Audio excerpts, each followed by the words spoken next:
This is S.H.Figuarts Pan GT and Gill, released in 2025, based on Dragon Ball GT series. Pan has 4 faceplates with typical Figuarts expression variants. She carries 2 pairs of alternate hairstyles, but only 1 bandana for both.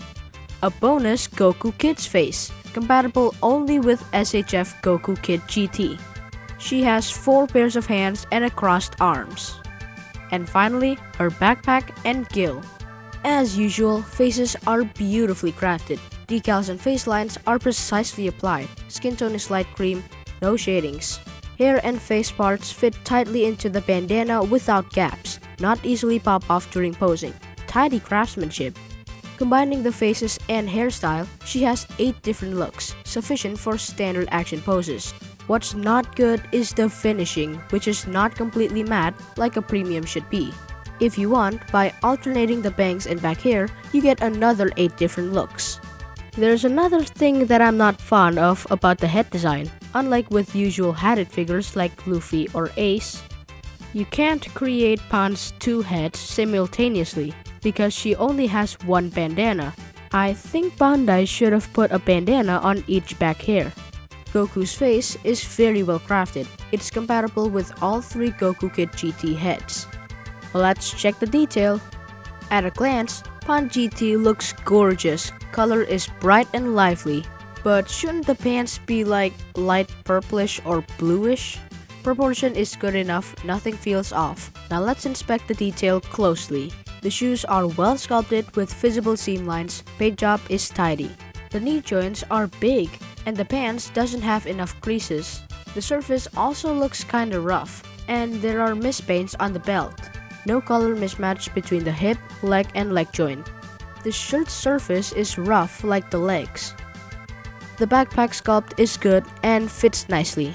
On the backpack, only the buckle is painted. The chain paint job is tidy but somehow looks rough. The arm is pre-mold colored. The hand paint is not tidy, mispaints everywhere. Overall detail is disappointing for a premium release. Matte finish is uneven. Not that she's bad, but the quality is definitely subpar to Daima-line figures. Gill is okay, I guess. He's not bad, but not great either. Just feels mediocre. The small key balls are well made, painted with color gradation.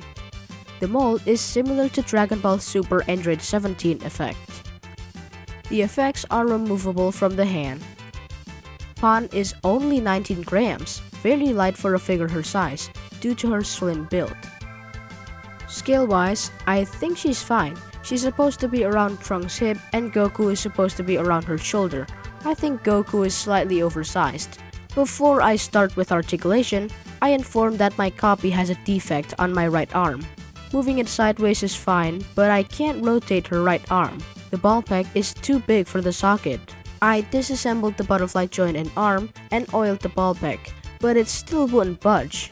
The ball peg already has some deformation from my attempt to rotate it. Hence, no right arm rotate for her. Now let's move to the articulations. The head is on a ball hinge, it turns 360 degrees. It has limited side-to-side range. No neck articulations. Good range looking down and poor range looking up. The bandana knot is soft but not articulated, unlike Kakashi's. The butterfly joint is small and tight. The range is poor, the arm reach is limited. The arm is on a ball hinge. It rotates 360 degrees. The sideways range rotates more than 90 degrees. The joint is tight. The arm swivels. Nice! The biceps still swivel, of course. The joint is a ball peg. It's swappable for the crossed arms. The forearm also swivels. The elbow bends over 90 degrees. The hand range is good, common Figuarts range.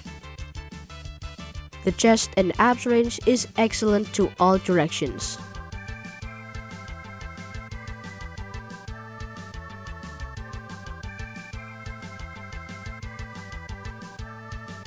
The leg goes up more than 90 degrees, but the gap is quite big. Unlike typical mini Figuarts, here are some of the examples. goes backward almost 90 degrees. The sideways range is average though, it only goes about 45 degrees.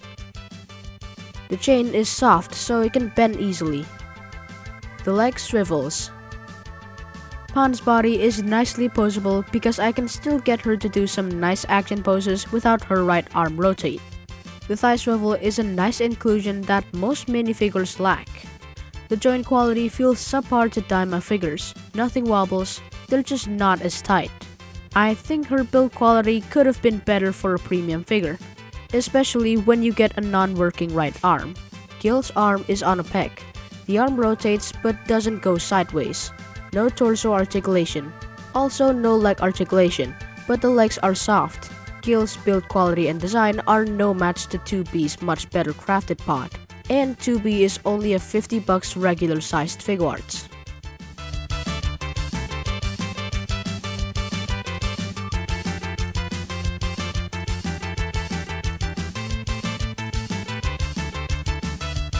Pan GT is one of my favorite character. This is how I prefer Pan to be represented, not like the superhero version. Figuarts rendered her beautifully, and she complements the team pleasantly. I think Dragon Ball GT's tone would have been very different if Goten were the one who joined Kakarot. I was still able to create many good poses even without a working right arm. She's just that cute. But with high price tag and poor build quality, I really can't recommend her at retail. Furthermore, without proper articulation, Gill also feels like an afterthought. Needless to say, this is a quite disappointing release for me.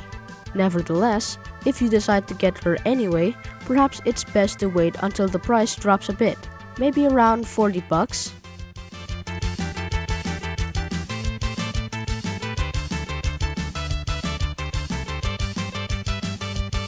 So that's what I think about her. I hope you enjoyed this video. It would mean a lot if you like and subscribe. Thanks for watching. See you next time. Bye!